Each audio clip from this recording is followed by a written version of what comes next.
प्रभु यीशु मसीह के नाम में आप सभी को जय मसीह की।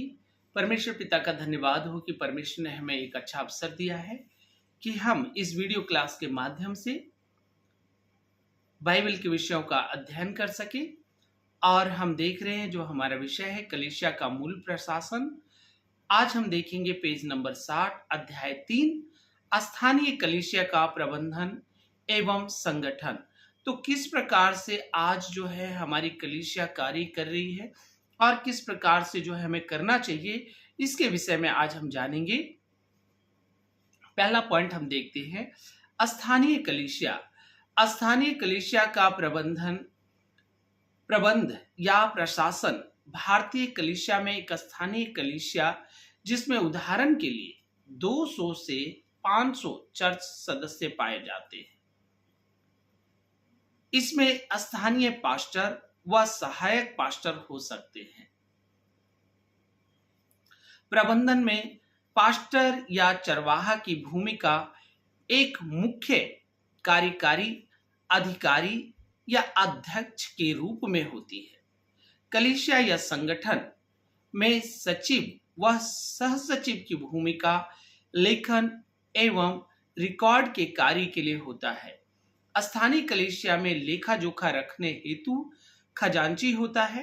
स्थानीय कलीसिया में पास्टरेट कमिटी या प्राचीन डीकन या सदस्य होते हैं। चर्च कमिटी 3 वर्ष या जैसी भी चर्च संगठन के नियमानुसार नियुक्त किया समय के लिए चुने जाते हैं। कम से कम 7 सदस्य या ज्यादा भी हो सकते हैं। तो हम आज स्थानीय कलीसिया की संरचना के विषय में हम देखते हैं कि उसमें जो है चर्च के अंदर जो कमेटी होती है और उसके अंदर जो लोग होते हैं उसके बारे में आज हम देख रहे हैं कि कलीसिया की जो संरचना है वो किस प्रकार होती है। तो उसके अंदर हम देखते हैं कि पास्टर है, सचिव है, खजांची है, उसके बाद संयुक्त सचिव भी है और उसके साथ में 3 सदस्य, पहला सदस्य, दूसरा सदस्य और तीसरा सदस्य, 3 मेंबर भी होते हैं जो कलीसिया का एक बॉडी है।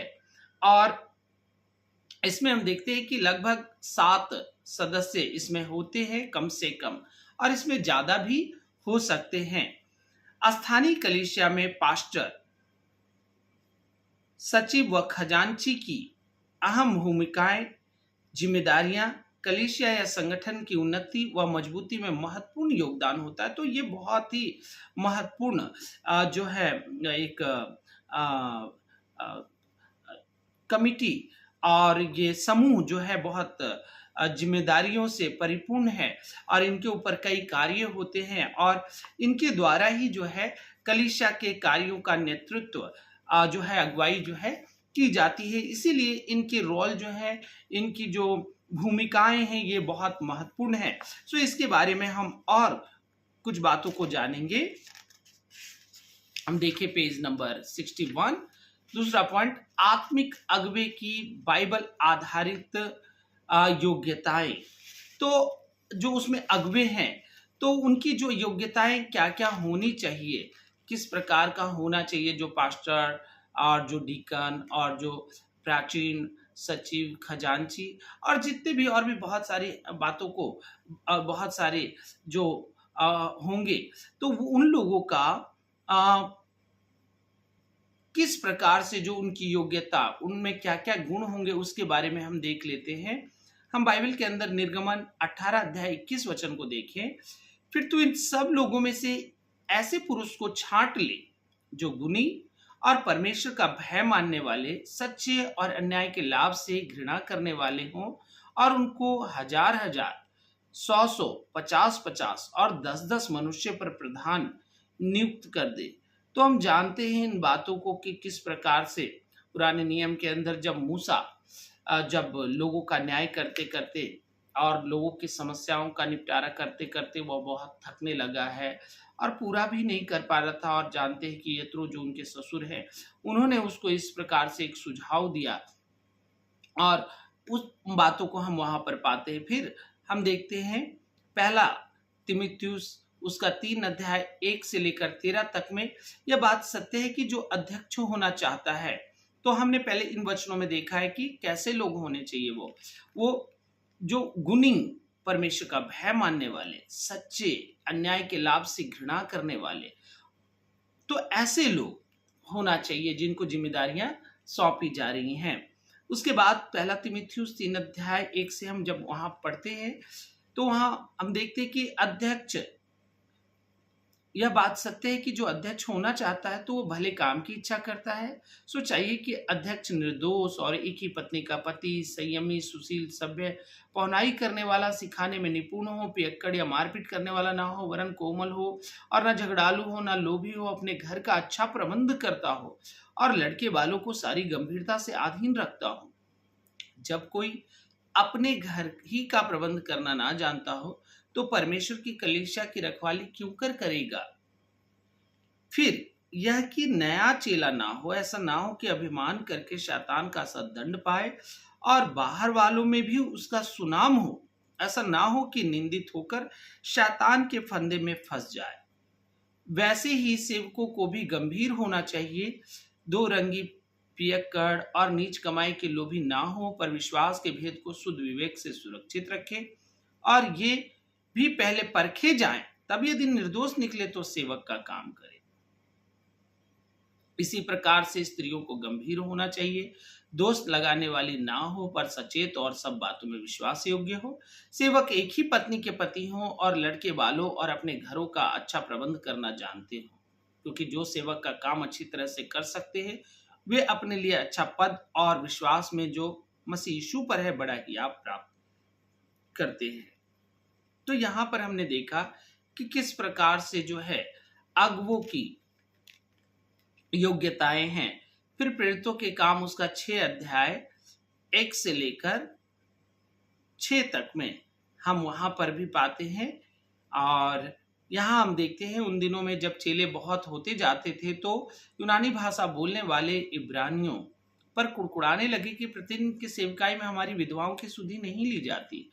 तब उन 12 ने चेलों की मंडली को अपने पास बुलाकर कहा, यह ठीक नहीं कि हम परमेश्वर का वचन छोड़कर खिलाने पिलाने की सेवा में रहें। इसलिए हे भाइयों, अपने में से 7 सुनाम पुरुषों को जो पवित्र आत्मा और बुद्धि से परिपूर्ण हो चुन लो कि हम उन्हें इस काम पर ठहरा दें, परंतु हम तो प्रार्थना और वचन की सेवा में लगे रहेंगे। यह बात सारी मंडली को अच्छी लगी और उन्होंने स्तिफनुस नाम एक पुरुष को जो विश्वास और पवित्र आत्मा से परिपूर्ण था, और फिलिप्पुस और प्रक्रूस और निकानोर और तिमोन और परिमनस और अंताक्विला वाला निकुलाउस को जो यहूदी मत में आ गया था चुन लिया। तो हम यहाँ पर देखते कि ऐसे लोगों को, उनमें क्या गुण को जो है देखना चाहिए। ऐसे लोग जो पवित्र आत्मा और बुद्धि से परिपूर्ण हो, तो ऐसे लोगों को जो है चुना गया है जब यहाँ पर हम देखते हैं। और उसी प्रकार से जब हम पहला तीमुथियुस 3 अध्याय में जब हम उन वचनों को देखा है तो किस प्रकार से देखा है कि वे लोग जो है निर्दोष हों, एक ही पत्नी का पति हो, संयमी, सुशील, सभ्य, पौनाई करने वाला, सिखाने में निपुण, मारपीट करने वाला, कोमल और ना और अपने घर का भी अच्छा प्रबंध करने वाला, लड़के बालों को भी सारी गंभीरता से अधीन रखने वाला। तो ये सारी बातों को हम इन वचनों में देखते हैं। उसके बाद तीतुस उसका 1 अध्याय 1 से 9 में हम देखते हैं कुछ बातों को। तीतुस 1 अध्याय उसका 1 से लेकर 9 तक पौलुस की ओर से, जो परमेश्वर का दास और यीशु मसीह का प्रेरित है, परमेश्वर के चुने हुए लोगों के विश्वास और उस सत्य की पहचान के अनुसार जो भक्ति के अनुसार है, उस अनंत जीवन की आशा पर जिसकी प्रतिज्ञा परमेश्वर ने जो झूठ बोल नहीं सकता सनातन से की है, पर ठीक समय पर अपने वचन को उस प्रचार के द्वारा प्रकट किया जो परमेश्वर उद्धार करता परमेश्वर की आज्ञा के अनुसार मुझे सौंपा गया है। तीतुस के नाम जो विश्वास की सहभागिता के विचार से मेरा सच्चा पुत्र है, परमेश्वर पिता और हमारे उद्धारकर्ता मसीह यीशु से अनुग्रह और शांति होती रहे। इसीलिए तुझे क्रेत में छोड़ आया था कि तू शेष रही हुई बातों को सुधारे और मेरी आज्ञा के अनुसार नगर नगर प्राचीनों को नियुक्त करे, जो निर्दोष और एक ही पत्नी के पति हों, जिनके लड़के वाले विश्वासी हों, जिन्हें लूचपन और निरंकुशता का दोष नहीं, क्योंकि अध्यक्ष को परमेश्वर का भंडारी होने के कारण निर्दोष होना चाहिए, ना हठी, ना क्रोधी, ना पियक्कड़, ना मारपीट करने वाला, ना नीच कमाई का लोभी, पर पहुनाई करने वाला, भलाई का चाहने वाला, संयमी, न्यायी, पवित्र, जितेंद्रिय हो और विश्वास योग्य वचन पर जो धर्मोपदेश के अनुसार है स्थिर रहे, कि खरी शिक्षा से उपदेश दे सके और विवादियों का मुंह भी बंद कर सके। तो यहाँ पर हम देखते हैं कि ये सारी बातें जो है हमें प्रेरितों के काम और तीतुस जो है तिमिथियुस में हमें मिलता है कि कलीसिया में प्रबंधन, संचालन, प्रशासन में आत्मिक अगुवे की अहम भूमिका है। देखिए, अगर ये क्वालिटी के अनुसार अगर कलीसिया नहीं होती, अगुवे नहीं हैं, तो कई प्रकार की समस्या, क्योंकि अगर क्रोधी है तो वो क्रोध करेंगे, अगर सोचिए पहनाई करने वाला नहीं है और जो है लड़ाई झगड़ा करने वाला है, तो अच्छी गवाही नहीं जाएगी और ये परमेश्वर के राज्य में इसके द्वारा अच्छे फल नहीं आ सकते। और इसीलिए बहुत जरूरी विषय बन जाता है कि हमें ऐसे अगुवों को जो है हमें कलीसिया में हमें ढूंढना चाहिए, हमें तैयार करना चाहिए। और इसीलिए हम देखते हैं कि कलीसिया में प्रबंधन, संचालन, प्रशासन में आत्मिक अगुवे की अहम भूमिका होती है। मसीही संस्थाएं एवं कलीसियाएं की नींव मसीही मूल्य, मसीही दर्शन, उद्देश्य वो योजनाओं से संबंध होता है। इसीलिए एक बात को ध्यान देना चाहिए कि जो संस्थाएं हैं, मसीह संस्थाएं हैं और कलीसियाएं, उनकी नींव जो है मसीह मूल्य, मसीह दर्शन, उद्देश्य और योजनाओं से संबंध होता है। अतः उन मूल्यों, दर्शनों को पूरा करने में मसीही गुणों, बाहर का गुण नहीं चलेगा, मसीही गुणों या मूल्य की अहम भूमिका है। कलीसिया में चाहे बिशप, अध्यक्ष, पास्टर, सेवक, सेविका, प्रचारक, प्राचीन, सचिव, खजांची, युवा, महिला, मिशनरी, सेवा या अन्य जो भी चर्च सेवकाई से जुड़ा है, आत्मिक योग्यताएं आवश्यक है। तो इन बातों को हमें बड़े ही गहराई से हमें विचार करना चाहिए कि जो है हमें किस प्रकार से अपने जीवन में आत्मिक योग्यताओं को जो है वो लोगों में देखना चाहिए कि बाइबल आधारित उनके जीवन में वो आत्मिक योग्यता है या नहीं है, जब हम उन्हें तैयार करते हैं। और किस प्रकार से जब पौलुस प्रेरित ने जब इस बात को तीतुस को बताया कि नगर नगर और जगह जगह जाकर जो है लोगों को नियुक्त करे, प्रचारकों को नियुक्त करे, तो उन योग्यताओं को भी बताया क्या योग्यताएं उनमें होनी चाहिए। और आज भी कलीसिया में ऐसे ही योग्यताओं को हमें, योग्य व्यक्तियों को हमें जो है आगे लेकर आना चाहिए। पहला तीमुथियुस उसका 3 अध्याय 1 से 13 में हम देखते हैं। पहला तीमुथियुस 3 अध्याय 1 से लेकर 13 तक, और उसमें हम देखते हैं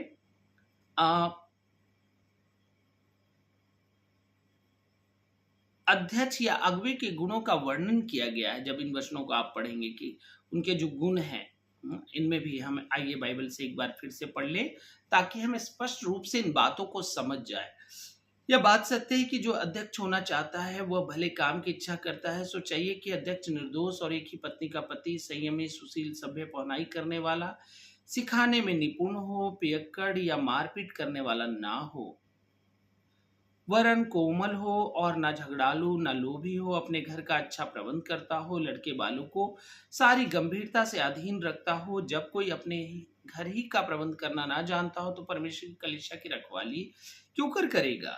फिर यह कि नया चेला ना हो, ऐसा ना हो कि अभिमान करके शैतान का सददंड पाए, और बाहर वालों में भी उसका सुनाम हो, ऐसा ना हो कि निंदित होकर शैतान के फंदे में फंस जाए।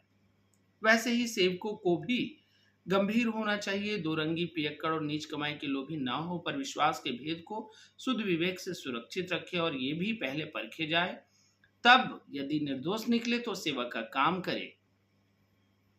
इसी प्रकार से स्त्रियों को भी गंभीर होना चाहिए, दोष लगाने वाली ना हो, पर सचेत और सब बातों में विश्वास योग्य हो। सेवक एक ही पत्नी के पति हो और लड़के बालों और अपने घरों का अच्छा प्रबंध करना जानते हो, क्योंकि जो सेवक का काम अच्छी तरह से कर सकते हैं, वे अपने लिए अच्छा पद और विश्वास में जो मसीह यीशु पर है बड़ा हियाव प्राप्त करते हैं। तो हम इन वचनों को पहले भी हमने पढ़ा, और जो है हर वचनों में जब हम देखते हैं उन अगुवों की योग्यताओं के बारे में, तो ये बातें हमें मिलती है कि अध्यक्ष या अगुवे के गुणों का वर्णन किया गया है। निर्दोष हो, एक ही पत्नी का पति, संयमी, सुशील। तो देखिए ये पॉइंट्स को बार बार हमें जो है समझना चाहिए, याद रखना चाहिए।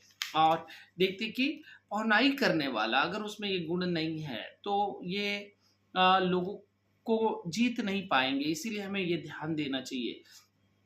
सिखाने में निपुण हो, सिखाने में अच्छा नहीं है तो अब वो अगुवाई करना इतना आसान नहीं होगा।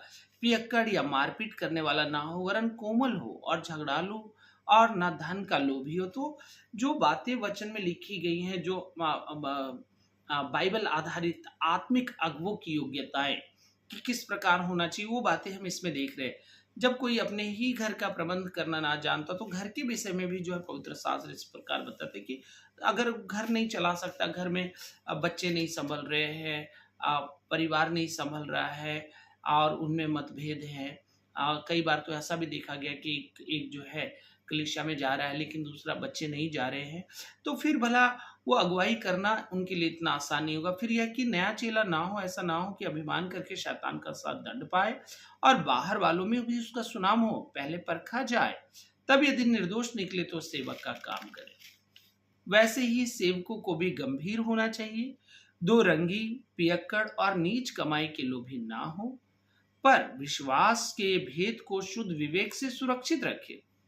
और ये भी पहले परखे जाए, तब यदि निर्दोष निकले तो सेवक का काम करे। तो देखते हैं कि आत्मिक अगुवे को जो चुनाव है ये एक कठिन प्रक्रिया है, और वाकई में वो इसीलिए ताकि वो जो है जब वो कलीसिया की अगुवाई करते हैं और कलीसिया में नियुक्त होते तो बहुत सारे लोगों का अगुवाई करते, अगर वो बाइबल आधारित उनमें योग्यताएं नहीं पाई जाती हैं तो कई जगहों पर प्रॉब्लम आएगा। अगर उनमें लोगों की सेवा करने का भाव नहीं है और उनमें यदि दोष लगाने की आत्मा है तो इसके द्वारा कलीसिया पर इसका बहुत ही गलत असर आएगा। और इसीलिए ये ध्यान रखकर इन योग्यताओं के अनुसार आत्मिक अगुवों को चुनाव करने की आवश्यकता है।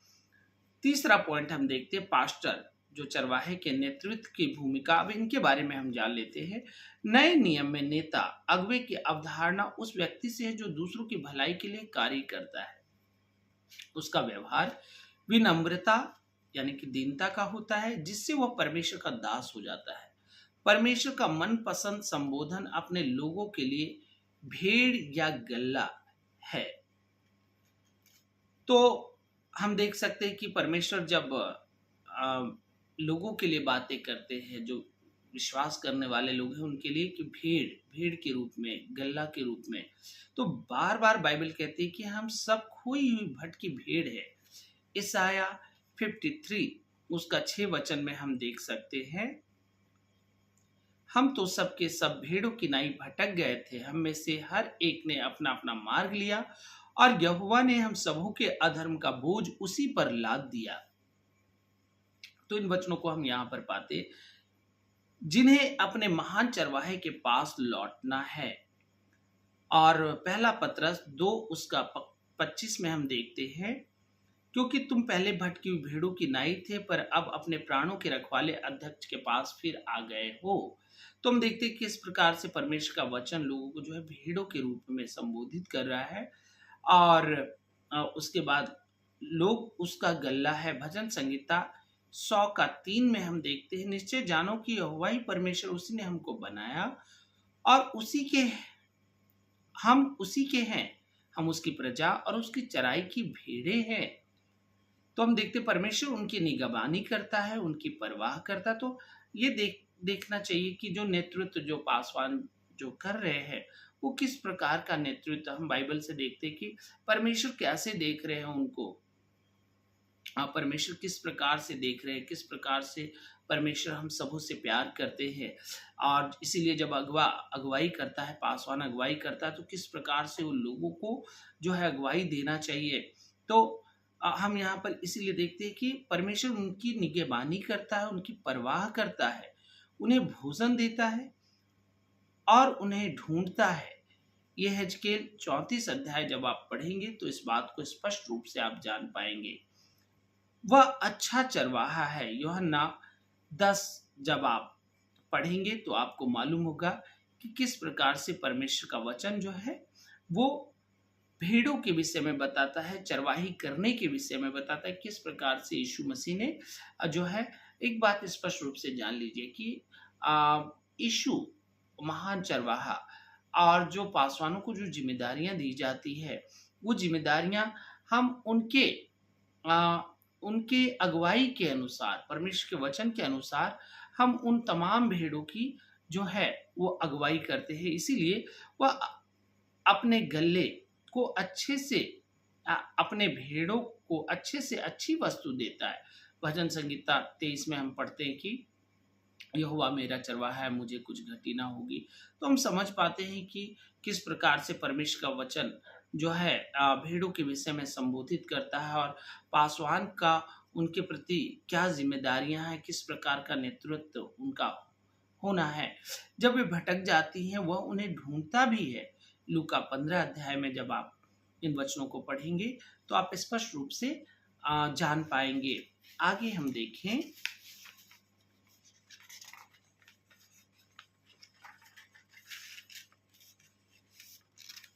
यहाँ पर हम देखते हैं जब वो अच्छा चरवाहा अपने पिता के पास लौटा तो क्या आपको उसकी प्रार्थना तत्वों की याद है? अब यूहन्ना 17 उसका 18 देखें, जैसा तूने जगत में मुझे भेजा वैसे ही मैंने भी उन्हें जगत में भेजा। तो याद रखना है कि हम जा रहे हैं, इसका मतलब यीशु जा रहे हैं, क्योंकि यीशु ने हमें भेजा है। हम अपना काम के लिए नहीं, वरन यीशु का जो अपने चरवाहों, अपने भेड़ों से प्यार करते हैं और चाहते हैं कि उनके पास आ जाए। और इसीलिए वचन कहता है कि यीशु ने, जैसा परमेश्वर ने यीशु को जगत में भेजा वैसे ही यीशु ने अपने पासवानों को, अगुवों को भी लोगों के मध्य में भेजा है, पासवानों को भेजा है। हम आगे देखते हैं, इसीलिए वो जो प्रभु यीशु का दास है उसे एक उच्च चरवाहे का स्थान ग्रहण करना होगा। इसीलिए इस बात को समझना है हमें कि प्रभु यीशु का जो दास है उसे एक उच्च चरवाहे का स्थान ग्रहण करना होगा। महान चरवाहे के समान समझ पर उद्देश्य की प्राप्ति के लिए परमेश्वर ने उप चरवाहों या पुरोहित, जो पासवान को रखवाली करने को, पहला पत्रस 5:2 में हम देखते हैं कि परमेश्वर के उस झुंड की जो तुम्हारे बीच में है रखवाली करो। तो देखिए, पासवान के लिए कहा गया है कि उनकी रखवाली करना है गलत शिक्षाओं से, गलत बातों से। और कई बार ऐसा हो सकता है कि लोग जो है भटक गए हैं, और इसीलिए परमेश्वर का वचन कहता है कि उसकी रखवाली करो। और ये दबाव से नहीं, ऐसा नहीं है कि हम जबरदस्ती करें, परंतु परमेश्वर की इच्छा के अनुसार आनंद से, और नीच कमाई के लिए नहीं पर मन लगाकर। इसीलिए हमें इस बात को ध्यान देने की आवश्यकता है मेरे प्रियो, कि जैसा परमेश्वर का वचन कहता है कि हमें उनकी सुरक्षा करनी है, और ये भी आनंद से होना चाहिए। ये नहीं है कि ठीक है कुछ फायदा हो रहा है तब हम लोगों की मदद कर रहे हैं, तब हम लोगों के लिए प्रार्थनाएं कर रहे हैं, तब हम लोगों से मिल रहे हैं। नहीं नहीं, प्रभु का वचन इस प्रकार से यहाँ कहते हैं कि आनंद से होना चाहिए और नीच कमाई के लिए नहीं, मन लगाकर। तो इस बात को हमें ध्यान देना चाहिए। आगे हम देखते हैं,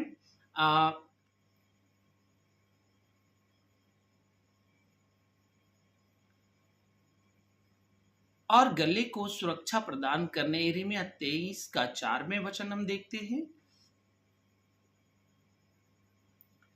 मैं उनके लिए ऐसे चरवाहे नियुक्त करूंगा जो उन्हें चराएंगे, और तब वे ना तो फिर डरेंगी, ना विस्मित होंगी, और ना उनमें से कोई खो जाएंगी। यहोवा की यह वाणी है।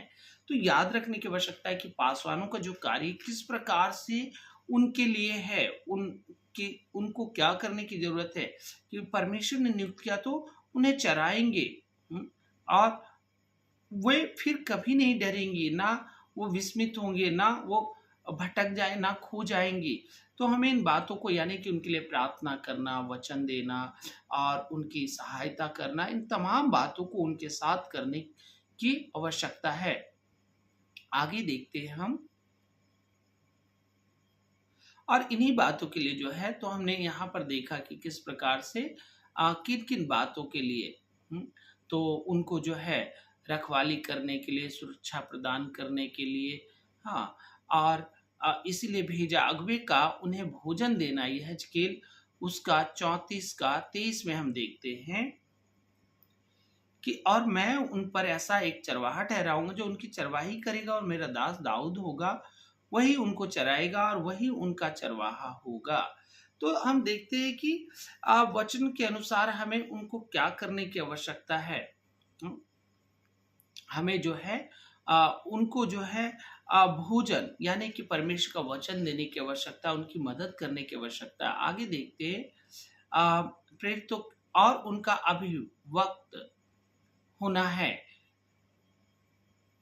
प्रेरितों के काम 20 अध्याय और उसका 28 वचन में हम देखते हैं, इसीलिए अपनी और पूरे झुंड की चौकसी करो। तो पासवान के लिए सबसे पहले जरूरी बनता है खुद की भी, ऐसा ना हो कि खुद सही वचन के अनुसार नहीं चल रहे हैं, लेकिन खुद की भी। इसलिए अपनी और पूरे झुंड की चौकसी करो, जिससे पवित्र आत्मा ने तुम्हें अध्यक्ष ठहराया है कि तुम परमेश्वर की कलीसिया की रखवाली करो, जिसे उसने अपने लहू से मोल लिया है। तो हमें याद रखना है कि जो परमेश्वर ने हमें लोगों को, जो पासवानों को लोगों को दिया है, तो उनको उनकी जो है अगुवाई सही रूप में हमें करनी चाहिए, क्योंकि हम देखते हैं यहाँ कि उसने अपने लहू से मोल लिया है। अगर हम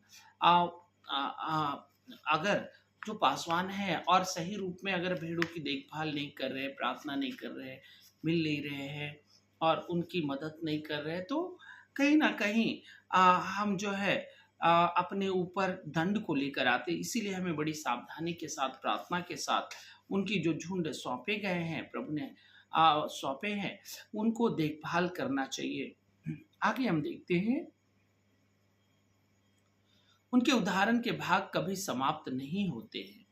पहला पतरस 5 का 3 में हम देखते हैं, और जो लोग तुम्हें सौंपे गए उन पर अधिकार न जताओ, वरन झुंड के लिए आदर्श बनो। देखिए, हम मालिक नहीं है। ये जो पासवान दास कहा जाता, दास का मतलब है सेवा करने वाला। तो हमेशा याद रखना है कि बाइबल जैसा बताती है कि जो लोग तुम्हें सौंपे गए उन पर अधिकार ना जताओ, वरन झुंड के लिए आदर्श बनो। हमें देखते हुए जो पासवानों को देखते हुए वे अपने जीवन में आगे बढ़ने पाए, इसीलिए हमें जो है उनके लिए आदर्श बनना है। अगर हमारे काम अच्छे नहीं है तो भला हमसे क्या सीखेंगे। तो इसीलिए हमें भी इन बातों का ध्यान रखना चाहिए। परमेश्वर की गल्ले की अगुवाई चारागाह तक करने का विशेषाधिकार शांति और संतोष का अनुभव कराता है। भजन संगीता 23। तो इसीलिए इस प्रकार की सेवकाई हमें उनको देने की आवश्यकता है कि वो शांति में रह सके, उनकी जरूरतें जो है पूरी हो सके, और वो हर तरीके से हमें उनका और पासवानों को उनका खासा ख्याल रखना चाहिए। वह उनके लिए सुरक्षा और पूर्णता लाता है।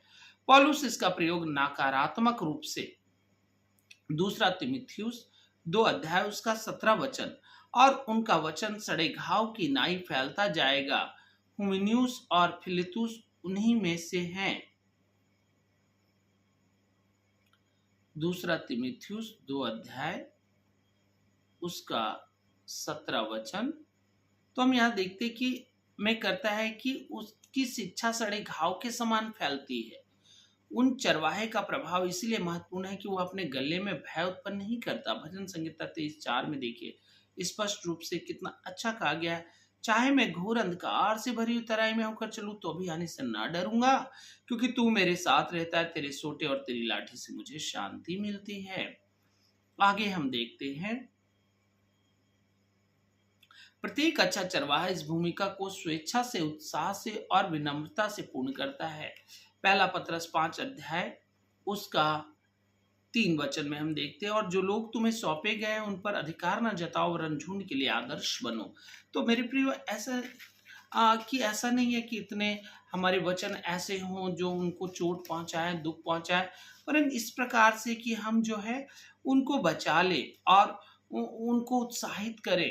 हो सकता है कई बार ऐसा होता है कि कई ऐसे लोग हैं जो आपका दिल दुखा सकते हैं, लेकिन इसके बावजूद आपको जो सेवकाई दी गई है कि आप उनको जीत ले, आप उनको बचा ले, और इसीलिए खासा ध्यान इन बातों का रखना चाहिए।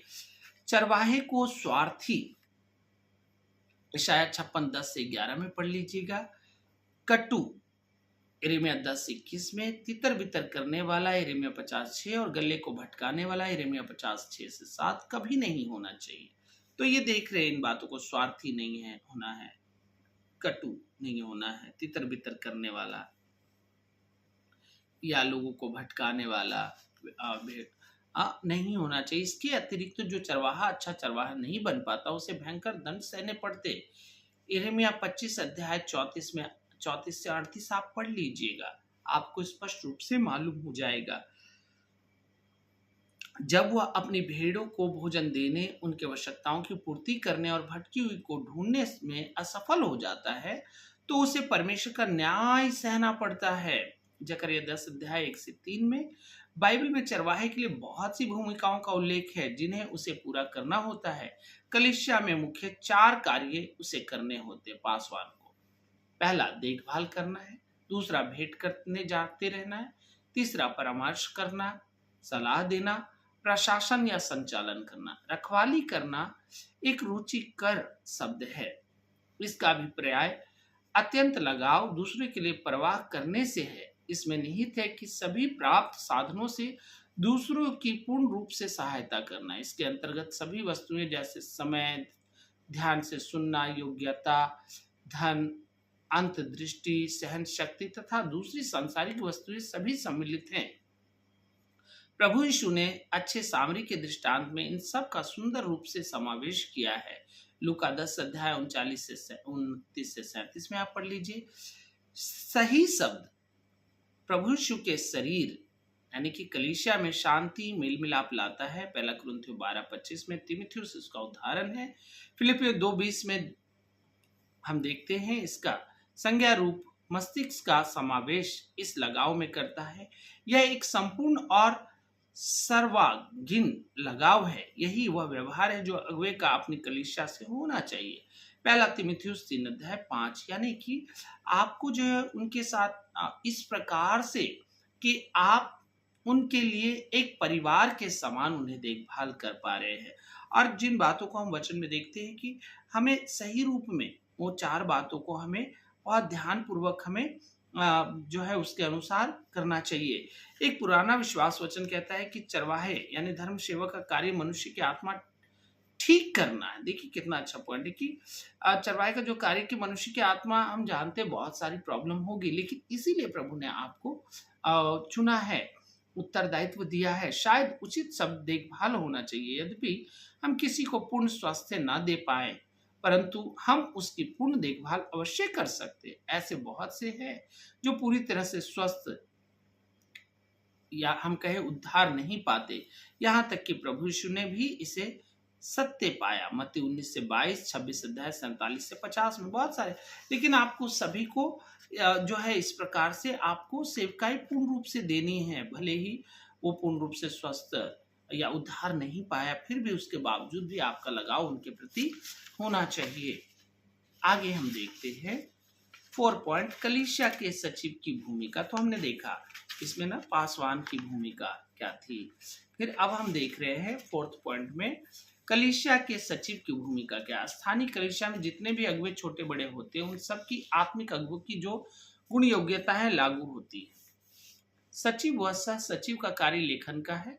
वो तो लिखने का काम करते हैं, क्या क्या चीजें हो रही है, कौन सी मीटिंग कब हो रही है, क्या क्या हुआ है, किसे क्या करना है, ये सारी चीजों को वो लिखते हैं और ध्यान रखते हैं। कई ऐसे उभरते हुए छोटे बड़े चर्च भारत में कई क्षेत्रों में ऐसे पाए जाते हैं जहाँ ना कोई खाता है, ना बही है, ना कोई लिखा पढ़ी है। मेवाड़ी भाषा में कहावत है, सब कुछ राठौड़ी में चलता है। हाँ, मतलब सब मुजुबानी ही चलता है। स्थानीय कलीसिया संस्था या संगठन में जो सरकार से कानून रजिस्टर्ड है, उसे लिखित ब्यौरा या लिखा पढ़ी रखना बहुत जरूरी होता है। तो ये सारी चीजें जो है हमें व्यवस्थित कलिसियाओं में व्यवस्थित रखना बहुत जरूरी है, ताकि हम इसका ब्यौरा जो है सरकार को भी दे सके। कलीसिया का संपूर्ण रिकॉर्ड सचिव के द्वारा लिखना अति आवश्यक है। इस रिकॉर्ड में कई बातें आती हैं। उदाहरण के तौर पर चर्च की सदस्यता फॉर्म भरना, चर्च की रसीदें लेखा जोखा यद्यपि खजांची करता है, पर